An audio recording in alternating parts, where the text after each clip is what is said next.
So అందరికీ నమస్కారం అండి.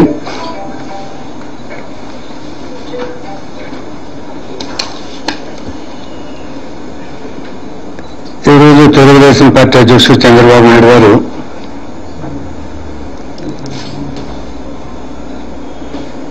మధ్యాహ్నం విలేకరుల సమావేశంలో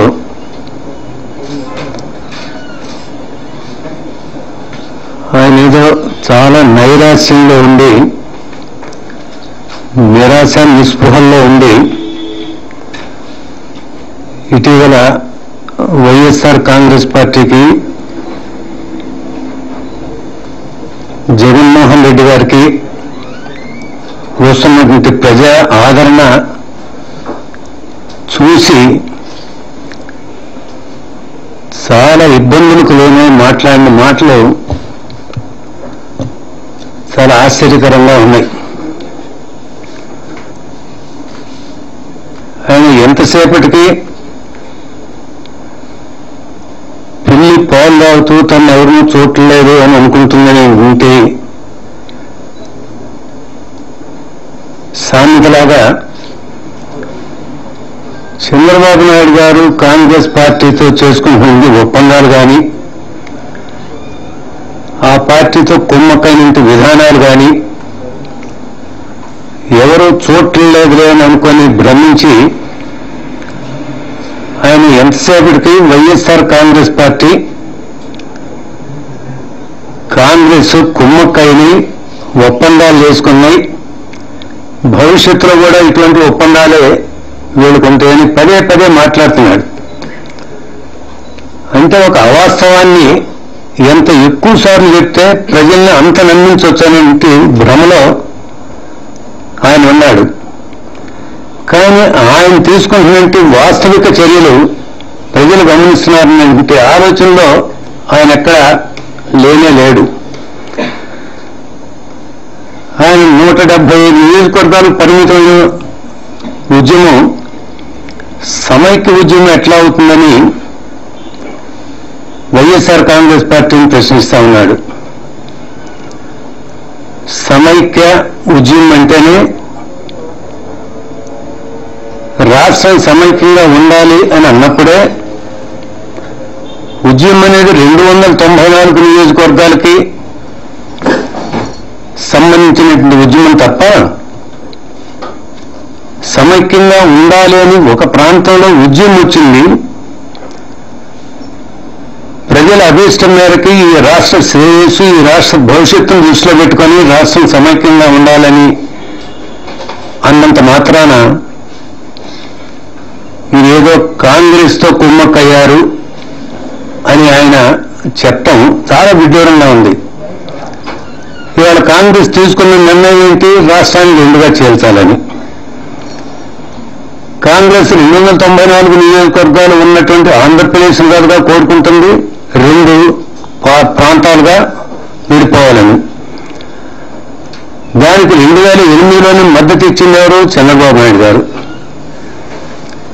మద్దతు ఇచ్చినటువంటి వ్యక్తే, ఒక లెటర్ ఇచ్చినటువంటి వ్యక్తే ఈరోజు మాట్లాడితే వీళ్ళిద్దరు కుమ్మక్కయ్యారు అని మాట్లాడటం చాలా విడ్డూరంగా ఉంది.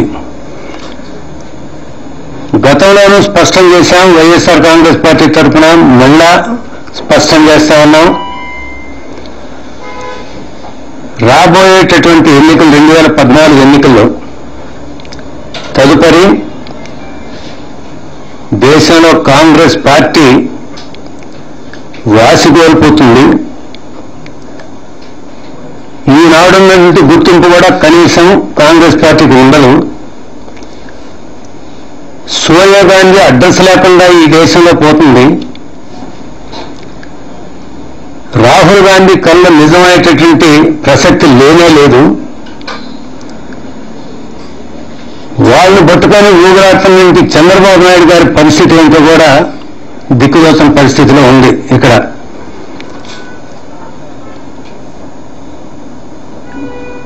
రాబోయే రోజుల్లో ఈ రాష్ట్ర రాజకీయాల్లోనే కాదు దేశ రాజకీయాల్లో, జాతీయ రాజకీయాల్లో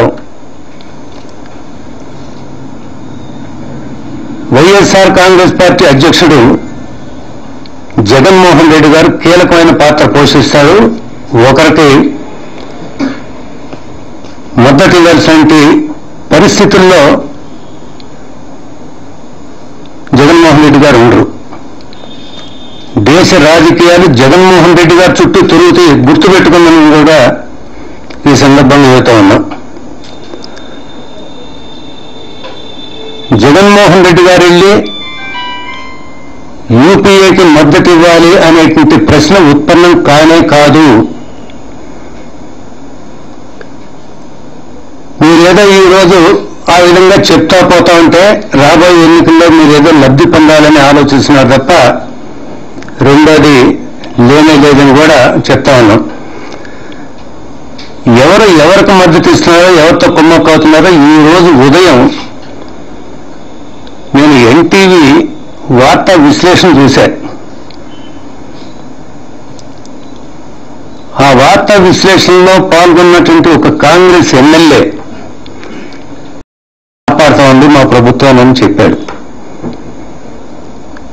అదే డిస్కషన్ లో ఉన్నటువంటి తెలుగుదేశం పార్టీ నాయకుడు దాన్ని కనీసం ఖండించలా. ఒకవేళ ఇది కాదని అనుకుంటే ఇది అవాస్తవం అనే మాట ఖండించాలి కదా. అనేక సందర్భాల్లో రుజువు అవుతా ఉంది. తెలుగుదేశం పార్టీ కాంగ్రెస్ పార్టీని కాపాడుతా ఉంది అవసరం వచ్చినప్పుడల్లా. గతంలో చంద్రబాబు నాయుడు గారు జరిపిన పాదయాత్రలో ప్రతిరోజు ఒక్కసారి అనేవాడు, కాంగ్రెస్ ప్రభుత్వానికి రాష్ట్రాన్ని పరిపాలించే హక్కు ఒక్క నిమిషం కూడా లేదు, దిగిపోవాలి రోజు అంటుండేవాడు. కానీ ఈ ప్రభుత్వాన్ని దించే అవకాశం వచ్చినప్పుడు మాత్రం ఆయన ముందుకు వచ్చేవాడు కాదు. టీఆర్పీ పార్టీలో కాంగ్రెస్ తో కలవకుండా ఉన్న ముందు అందరూ కోరారు, ప్రజా వ్యతిరేక కార్యక్రమాలు చేస్తా ఉంది ఈ ప్రభుత్వం, ప్రధాన ప్రతిపక్షమైనటువంటి తెలుగుదేశం పార్టీ అవిశ్వాసం పెడితే ఈ పార్టీ ప్రభుత్వం పడిపోద్ది అని అందరూ సలహా ఇచ్చారు. కానీ ప్రధాన ప్రతిపక్ష నాయకుడైన చంద్రబాబు నాయుడు గారు మాత్రం అవిశ్వాస తీర్మానం పెట్టడానికి ముందుకు రాలా. తర్వాత జరిగినటువంటి సమావేశాల్లో, అసెంబ్లీ సమావేశాల్లో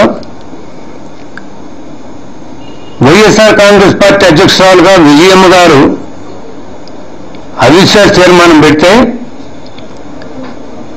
బహుశా జాతీయ రాజకీయ చరిత్రలో కానీ రాష్ట్ర రాజకీయ చరిత్రలో కానీ ఎన్నడూ లేని విధంగా తెలుగుదేశం పార్టీ తరఫున చంద్రబాబు నాయుడు గారు విప్పు జారీ చేశారు. ప్రభుత్వానికి అనుకూలంగా ఓటేయండి, ప్రభుత్వం పడిపోకూడదు అని. అంటే అవిశ్వాస తీర్మానానికి వ్యతిరేకంగా ఓటేయండి అన్నాడు. ఎవరు కుమ్మక్కయ్యారండి, ఎవరు కాపాడుతా ఉన్నారు? అదే వాస్తవం ఈనాడు కాంగ్రెస్ ఎమ్మెల్యే పొద్దున్న డిస్కషన్ లో ఆయన ప్రస్తావించాడు. మమ్మల్ని 4.5 సంవత్సరాలుగా తెలుగుదేశం పార్టీ కాపాడుతూ ఉన్నారు. ఊరిక గూగుల్ ప్రచారం లాగా ఒకే అబద్ధాన్ని, ఒకే అవాస్తవాన్ని 10 సార్లు చెప్తా అంటే ప్రజలు నమ్ముతారనుకుంటే మాత్రం అది కరెక్ట్ కాదు. వైఎస్ఆర్ కాంగ్రెస్ పార్టీ మరొక పార్టీతో కుమ్మక్కయ్యేటటువంటి ప్రశ్న రానే రాదు. స్వతంత్రంగా నిలబడుతుంది. సమైక్య ఆంధ్రప్రదేశ్లో మొత్తం సమైక్యంగా ఉన్నటువంటి రాష్ట్రం 294 నియోజకవర్గాల్లో వైఎస్ఆర్ కాంగ్రెస్ పార్టీ అభ్యర్థుల్నే నిలబెట్టుకుంటుంది. అంతేగాని మీతో ప్రతి ఎలక్షన్కి ఒకరితో పొత్తు, టీఆర్ఎస్తో మేము పొత్తు కుమ్మక్కయ్యామంటాడు. టీఆర్ఎస్తో కుమ్మక్కంటే 2009లో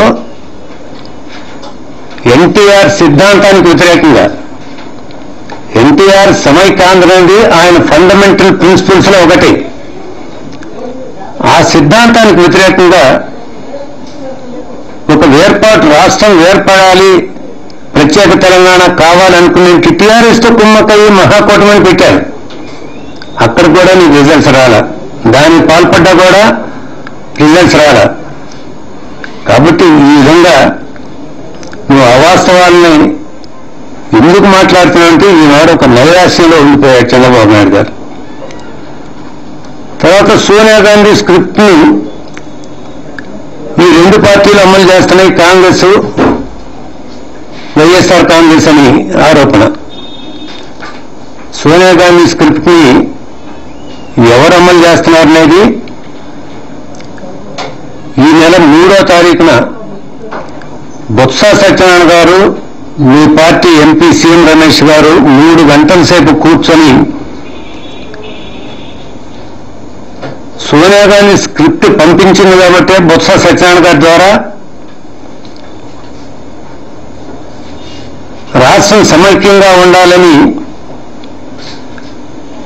జగన్మోహన్ రెడ్డి గారు నిరాహార దీక్ష కూర్చున్నాడు. దానికి కౌంటర్గా చంద్రబాబు నాయుడు గారిని కూడా నిరాహార దీక్ష కూర్చోమనండి. ఆంధ్రప్రదేశ్లో కూర్చుంటే అందరూ నిలదీస్తారు, మీరు సమైక్యవాదంతో కూర్చుంటున్నారా లేకుంటే వేర్పాటువాదం అని వచ్చి ఢిల్లీలో కూర్చోమన్నారు. 3వ తారీఖు వీళ్ళిద్దరి మధ్య సమావేశం జరిగింది. 4వ తారీఖు ఈయన ఢిల్లీలో వెళ్ళి ఆయన నిరాహార దీక్ష కూర్చున్నాడు. ఎవరెవరితో కుమ్మక్కయ్యారు? అందుకని జాతీయ మీడియా అంతా, నేషనల్ మీడియా అనేక సార్లు అడిగింది, మీరు దేనికి కూర్చున్నారు ఇక్కడ నిరాహార దీక్ష? రాష్ట్రాన్ని సమైక్యంగా ఉంచమనే విడగొట్టమనే? దేనికి కూర్చున్నారంటే సమాధానం లేదు. మీకు తెలుసా, CNN చాలా మంది చూసుంటారు. ఆ CNN IBM యాంకర్ అయితే ఆయన గ్రిల్ చేసి చీల్చి చెండాడాడు, నువ్వు సిద్ధాంతం లేకుండా ఇక్కడ వచ్చి కూర్చుంటున్నాను, దేనికని కూర్చున్నామని. సీనియర్ నాయకుడు, నేను 9 సంవత్సరాలు ముఖ్యమంత్రిగా ఉండి 9 సంవత్సరాల పైన మరి ప్రతిపక్ష నాయకుడు కావండి, రాష్ట్ర రాజకీయాల్లో కాదు జాతీయ రాజకీయాలు కూడా ఒకప్పుడు మరి నిర్దేశించిన వ్యక్తి నిరాహార దీక్ష దేనికి కూర్చుంటున్నావు అనే దానికి కూడా సమాధానం లేని పరిస్థితుల్లో నువ్వు కేవలం సోనియా గాంధీ చెప్పింది నిరాహార దీక్ష కూర్చోమన్నాన్ని PCC అధ్యక్షుడి ద్వారా కబురు చేసింది అనే దీంతో కూర్చొని అక్కడ అవాజ్ పాలయ్యొచ్చావు. మరొకటి చెప్తా ఉన్నావు, జగన్మోహన్ రెడ్డి గారు కాంగ్రెస్కి దత్తపుత్రుడని వాళ్లే అంటున్నారు అని. వాళ్ళు ఎవరో అంటున్నారేమో వీరు మాకు దత్తపుత్రుడని, కానీ అజాద్ అనేక సార్లు చంద్రబాబు నాయుడు నేను యూత్ కాంగ్రెస్ లో మిత్రులను, అత్యంత ప్రధానమైన మిత్రులు అని అనేక సార్లు చెప్పాడు. అదే మిత్రత్వం ఈనాడు కొనసాగుతా ఉన్నాం ఇద్దరి మధ్య. దిగ్విజయ్ సింగ్ గారు అన్నారు నా చాలా ముఖ్యమైన ఫ్రెండ్ అని. అదే ఫ్రెండ్షిప్తో ఈనాడు చేస్తా ఉన్నారా మీరు? లేదు. గతంలో చంద్రబాబు నాయుడు గారు గుర్తుందో లేదో, నా రక్తంలో 30% కాంగ్రెస్ రక్తమే ప్రవహిస్తా ఉంది ఇప్పటికైనా అన్నారు. ఆ రక్తం ఇప్పుడు 30% పోయి 70% పెరిగిందా? వీళ్ళందరితో కుమ్మక్కయ్యి ఇవాళ కుమ్మక్క రాజకీయాలు చేస్తా ఉన్నారు.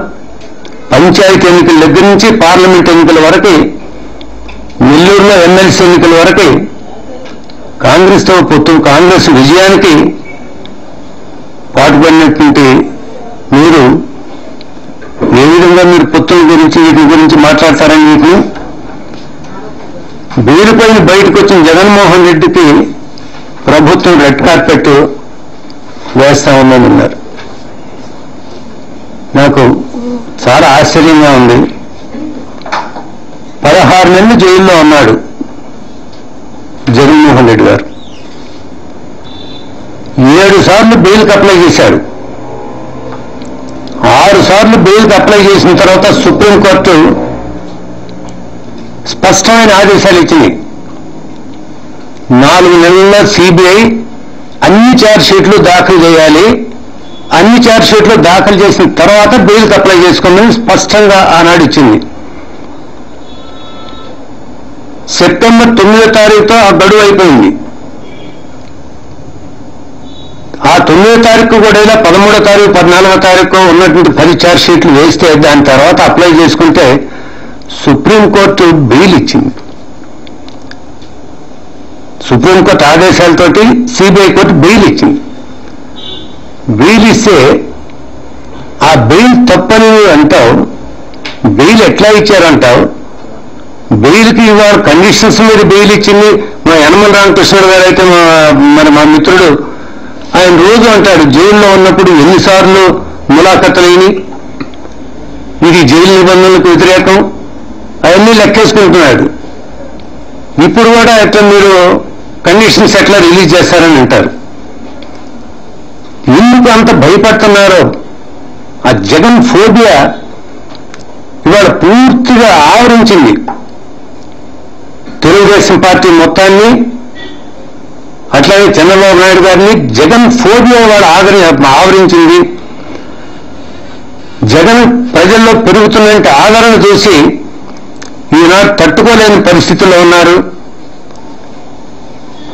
రేపు చంద్రబాబు నాయుడు గారి పరిస్థితి ఏంటో రేపు రాబోయే ఎన్నికల్లో, ఇప్పటికే 2 సార్లు ఆయన నాయకత్వం కింద పార్టీ ఓడిపోయింది, 3వసారి ఓడిపోద్దామనే ఒక భయంతో, 3వసారి ఓడిపోతే పార్టీలో ఆయన పరిస్థితి ఏమిటో ఊహించుకోలేక, తట్టుకోలేక ఈనాడు బెయిల్ ఇచ్చిన దాని గురించి వ్యాఖ్యానిస్తున్నారు. కోర్టులో ఇచ్చిన బెయిల్ని, బెయిల్ ఇచ్చిన తర్వాత కండిషనల్ బెయిల్ ఉంటే ఎక్కడికన్నా వెళ్ళాలి, పార్టీ అధ్యక్షుడిగా నేను మిగతా ప్రజల దగ్గరికి వెళ్ళాలి, లేదు ఢిల్లీ ఆయన ఇచ్చినటువంటి మన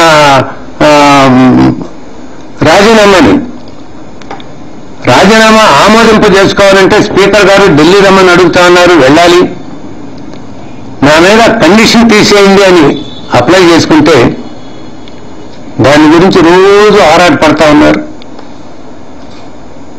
ఎట్లా ఇస్తారు? సాక్షుల్ని ప్రభావితం చేస్తారు, ఇటువంటి కుంటి సాకులతో మాట్లాడటం, లేనిపోయినటువంటి అభాండాలు వేయటం,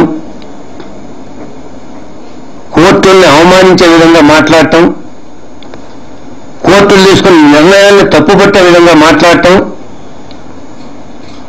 కోర్టు తీసుకోబోయే నిర్ణయాలను ప్రభావితం చేయాలని ప్రయత్నాలు చేయటం, ఇవన్నీ కూడా చాలా దుర్మార్గం. 294 నియోజకవర్గాల్లో అభ్యర్థులు నిలబడతామన్నారు కదా, సమైక్యవాదం అంటున్నారు. చంద్రబాబు 175 అన్నప్పుడు మీరు 175 నియోజకవర్గాలకు మాత్రమే ప్రోగ్రామ్ ఇచ్చి 294 అని ఎట్లా అంటారు? చెప్పాం ఆ రోజు, క్రిందసారి కూడా నేనే క్లారిఫై చేశా. దానిలో ఆ రోజు ఈ 175 నియోజకవర్గాల్లో ఆందోళన జరుగుతోంది కాబట్టి ఈ ఆందోళన అక్కడ జరగకుండా చూడటానికని ఆ ఆందోళనకి అక్కడ జరుగుతుందని మేము 175 నియోజకవర్గాలకు ప్రోగ్రాం ఇచ్చాం. ఎక్కడ చెప్పినా కూడా మేము 294 నియోజకవర్గాలనే చెప్తా ఉన్నాం. ఆ 175 నియోజకవర్గాల్లో పర్యటిస్తా. అంతేగాని ఇప్పుడు షర్మిలమ్మ పాదయాత్ర చేసింది, ఆ 175 నియోజకవర్గాలకు పరిమితం కాలేదే. రంగారెడ్డి జిల్లాలో పర్యటించింది, నల్గొండ జిల్లాలో పర్యటించింది, ఖమ్మం జిల్లాలో పర్యటించింది, ఈ జిల్లాలన్నీ పర్యటించింది.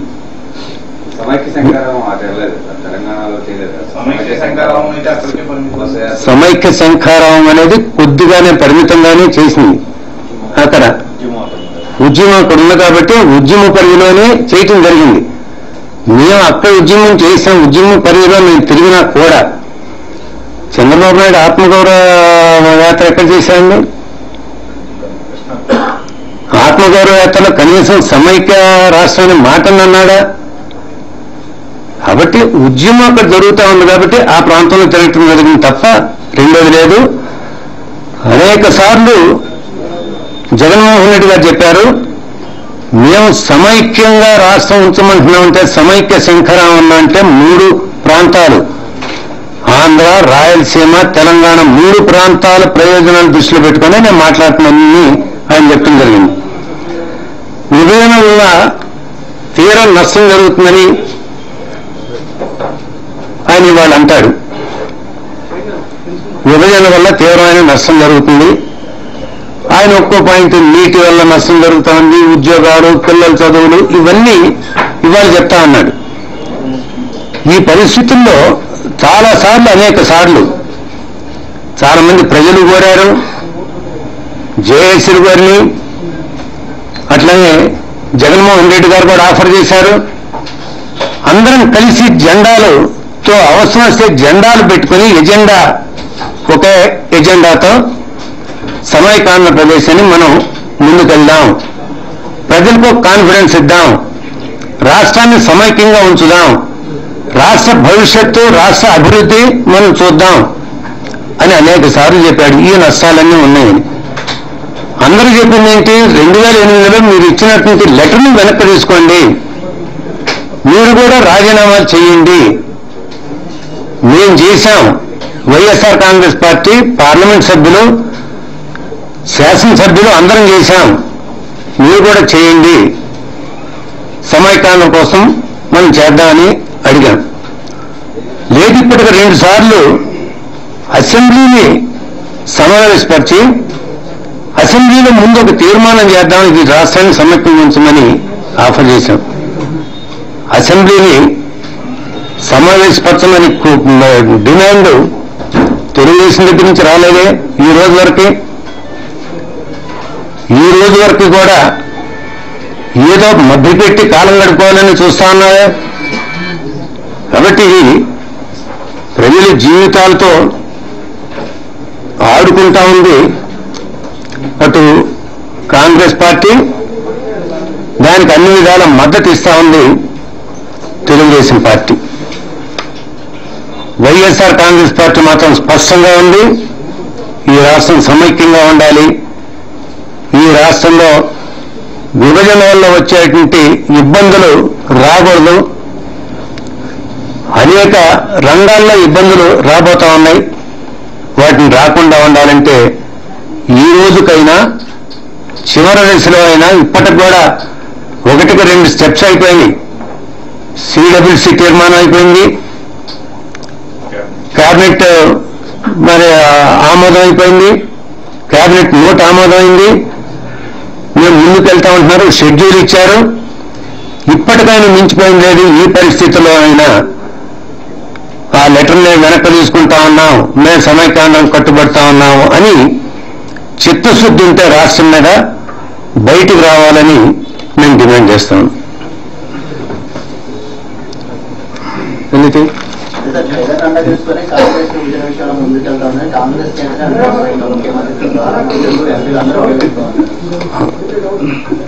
కాంగ్రెస్ అంటూ మంత్రులు కానీ ముఖ్యమంత్రి కానీ జగన్ అండ తీసుకొని కాంగ్రెస్ పార్టీ నేను చెప్పాను కదా, నేను కాదు ఇవాళ ఒక టీవీ డిబేట్ లో కాంగ్రెస్ ఎంపీ అన్నాడు, ఆయన 4.5 సంవత్సరం నుంచి చంద్రబాబు నాయుడు మమ్మల్ని కాపాడుతున్నారు.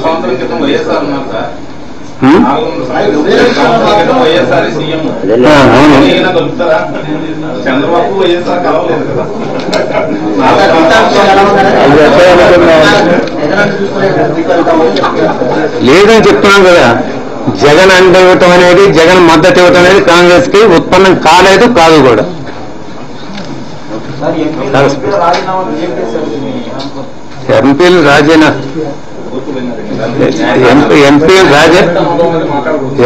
ఎంపీలు రాజీనామా సరే, నెక్స్ట్ ఉన్నది న్యాయస్థానాలకి వెళ్తారు. ఇవాళ కాంగ్రెస్ ఇవాళ 1 గంటకి మీటింగ్ సమావేశం పెట్టినా కూడా వీటిని గురించి మాట్లాడాల. ఎందుకంటే వాళ్ళ ఎంపీలు, టీడీపీ ఎంపీలు ఒక నారాయణరావు తప్ప మాకు ఎవరు ఇవ్వలేదని స్పష్టం చేశారు. కాబట్టి ఉన్న బండారం మీద బయటపడింది. వాళ్ళు న్యాయస్థానాలకు వెళ్తారు, న్యాయస్థానం ఏ తీర్పు ఇస్తే ఆ తీర్పు అమలవుతుంది.